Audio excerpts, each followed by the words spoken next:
Hi everyone, and welcome to this final workshop of the LaunchPad project phase 1. My name is Thierry Taguela. I'm a PhD student at the University of Yaounde 1 in Cameroon. As a fellow in the LaunchPad project, my work aims to understand key features of the low-level circulation in West Equatorial Africa as simulated from CMIP 5 to CMIP 6 models. The study area is the green box as seen in this figure from Chris and Washington, and the figure highlights the key feature of the Congo Basin climate. The feature among them, we have the low-level westerlies, which is one of the features we focus on in this study. Low-level westerlies are associated with the southeasterly traits of the South Atlantic High, and due to the Coriolis forces, the southeasterly recurve and become westerlies when crossing the equator and then enter the region through the western boundary of the region. The second feature we focus on in this study is the Congo Basin cell. This diagram shows the equatorial zonal circulation over Central Africa and its surrounding ocean. And in the figure, we can clearly see this shallow overturning cell named the Congo Basin cell. It is an important feature for the region. So this study is also focusing on this Congo Basin cell. So why are we focusing on this feature? What is the importance of this feature for the low-level westerlies? They advect throughout the year. They advect moisture from the Atlantic Ocean to the Western Equatorial Africa, and therefore contribute to mitigate the amount of rainfall in the region. As far as the Congo Basin cell is concerned, it plays a crucial role in rainfall redistribution over Central Africa via the zonal rainfall maximum position. I mean, the zonal rainfall maximum position is directly related to how the width of the cell varies throughout the year. So, following the importance of this element for the climate of the region, our research question is as follows. How are these features represented in CMIP 5 and CMIP 6 model? Is there an improvement in CMIP 6 compared to CMIP 5 model? And do their drivers help to understand their biases?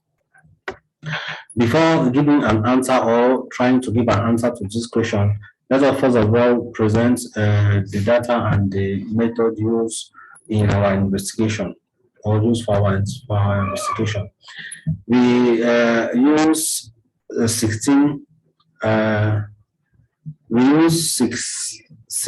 data here from CMIP 5 and CMIP 6 model, 8 data from CMIP 5 model and 8 data from CMIP 5 model and 8 for CMIP 6 models. The reanalysis used to evaluate models outputs are MERA2, ERA5, and ERA-interim reanalysis. From the methods for the investigation of the low-level westerlies, the zonal wind is partitioned into divergence and rotational component, and this is done to identify which component contribute most to the total zonal wind bias. And talking about the Congo Basin cell, the zonal mass-weighted stream function as completed in Logandri 2020 is used to explore the Congo Basin cell. When moving to the result, this first figure shows the annual mean of the 925 hectopascal total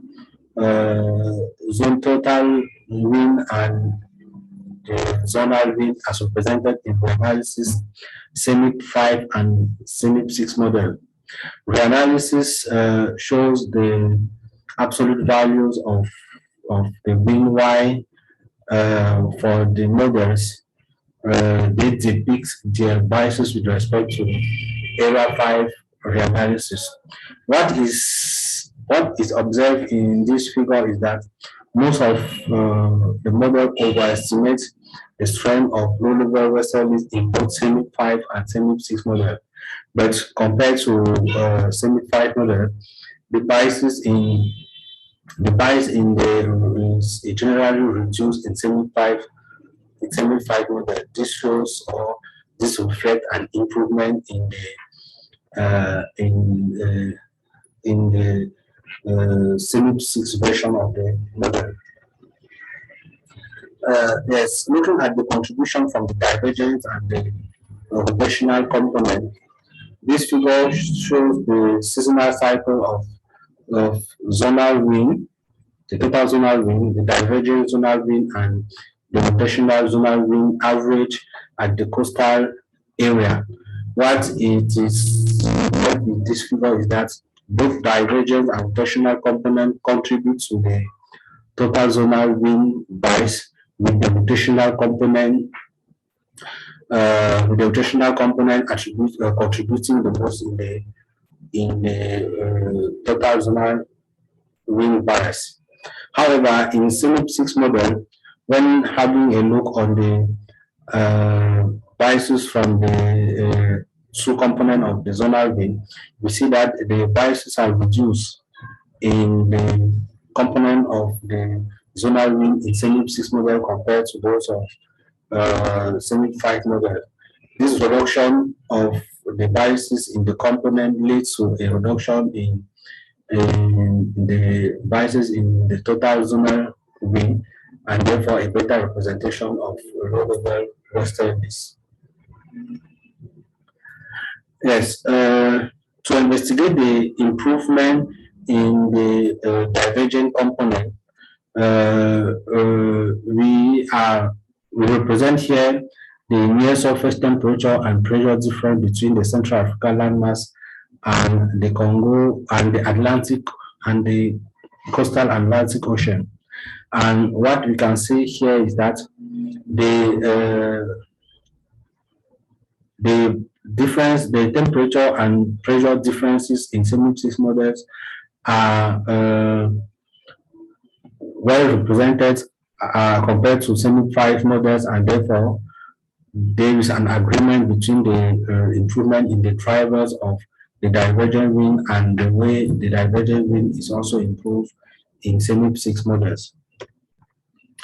For the rotational circulation, when taking the Hadja model, which is one of the model of estimating the rotational circulation, you can see that the semi-6 version of this model, the simulated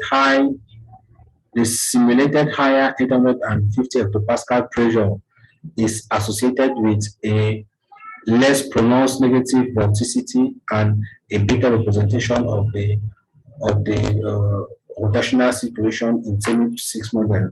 Therefore, the improvement in the representation of the rotational circulation is also in agreement with the improvement in the representation of the drivers.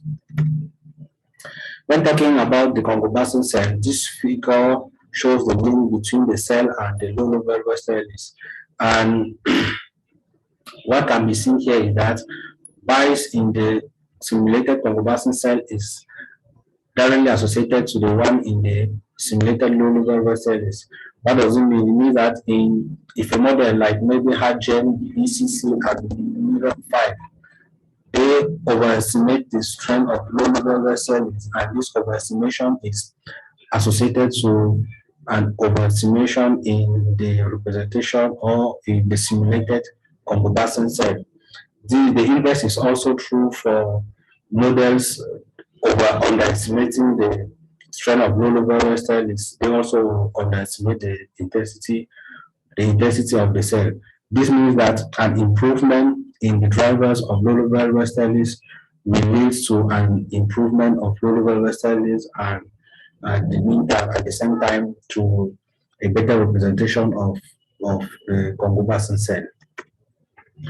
Having a look on the on how models represent key characteristics of the cell. We're talking about the key characteristics of the cell here. We have the intensity of the cell, the width of the cell, the western edge and the eastern edge. We can clearly see that in some 6 models, the biases in the representation of the key characteristics of the cell are reduced in semi-6 model compared to semi-5 model, and this is also well observed here when looking at the spread of semi-5 and semi-6 model as compared to reanalysis. So, as key conclusion of or key summary of this analysis, we can say that most models overestimate the strength of low-level cells in both semi-5 and semi-6 model. The overestimation is attributed in both the divergent and rotational component of the total zonal bin, with the rotational component contributing the most in the overestimation. The overestimation bias is reduced in most of the semi-6 model, depicting an improvement compared to semi-5 models. The improvement in the simulation of low-level westerlies in semi-6 model is mostly due to an improvement in the simulated divergent component associated with a better representation of the near surface pressure and or temperature difference between the Central Africa landmass and the coastal Atlantic Ocean. And finally, talking about the Congo-Basin cell, you can say although the characteristic of these Congo-Basin cells are overestimated in both semi-5 and semi-6 models. Semi-6 outperform semi-5 model in the representation of the cell. This is in association with the improvement in the simulated low-level westerlies. So, thank you for your kind attention.